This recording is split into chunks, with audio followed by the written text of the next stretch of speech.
Okay, so I am crocheting some pumpkins, and you know, you gotta fill them with this polyfil, fiberfill, whatever it is, but all of it's white.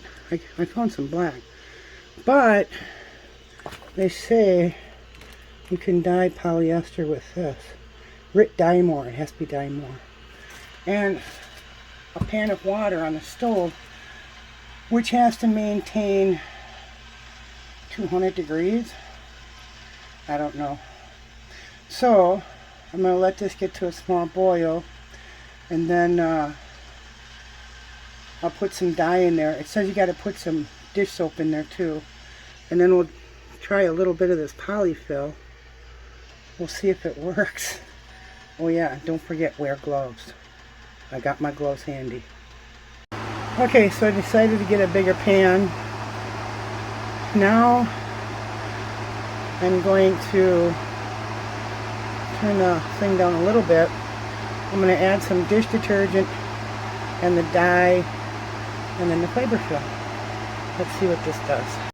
Oh yeah, and it says that stuff has to be damp before you put it in. So I put it in the sink and got it damp. So now we'll see. We'll see if this works. It doesn't have to be super dark, just enough so that it's not white that's coming through, like if you see it in the stitches or something, you know. I don't know. Might find a new way to get colored polyfill. Okay, so well, it's turning colors. I'm using these little tongy things to, here it's turning colors. But they say you have to do this for like about half an hour or so. So I'll do so much. I got a sink full of other dye. So I want to do a 32-ounce bag and just make it all orange. Or a shade of orange, I should say. Doesn't have to be really dark. Just enough so that when I stuff the pumpkins, the stuffing isn't white. So, alright, I'll let this continue to cook on the stove, then I'll take it out and I'll rinse it and I'll put more in here and so on and so forth, and we'll see what happens. It might work, I hope. Okay, so it's been in the pot for about a half an hour. And I have this bucket here that I transferred it into. Now we want to dump the bucket out. Put the bucket somewhere.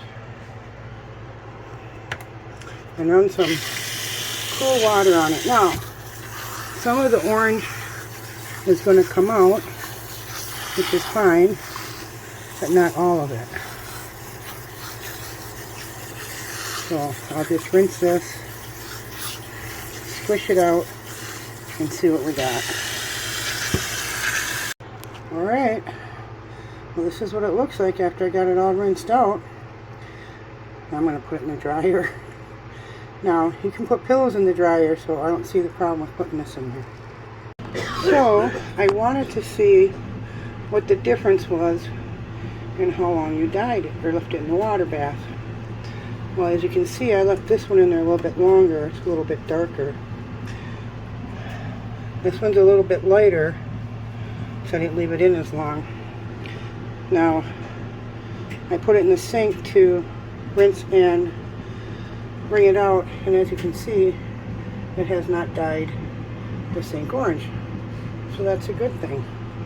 So yeah, the longer you leave it in, the darker it'll be. If you don't want it that dark, don't leave it in as long. So there. Looks like it's working. Right now I got some in the dryer, so we'll see what it looks like when it comes out. So I just wanted you to see what it looks like. This is all dry. I took it out the dryer. I got more in there. This all used to be white. So now I know that I can dye polyfill. Let's see, you know, the stuffing you get for, you know, making pillows, critters, whatever. But you have to make sure you use this Rit Dye More. And if you want it darker, you put more of this in. Lighter, you don't put as much in, don't leave it in as long, whatever. But hey, for anybody out there who makes critters and don't always want to use white polyfil, you can dye it. It is possible. Look at that. That is cool. See, I got some lighter stuff in here and then some darker stuff. So yeah, it works. One more thing I wanted to add. I put some of this in a pillowcase and I just kind of tied the end of the pillowcase and popped it in the dryer to dry it. And you can put pillows in the dryer, you can put this. Some of it, the first round, I put a dark colored towel in there and some of the polyfil. And it dried just fine that way also. It wasn't that much in the lint trap either, so anyways, there you go, just in case you want to make some.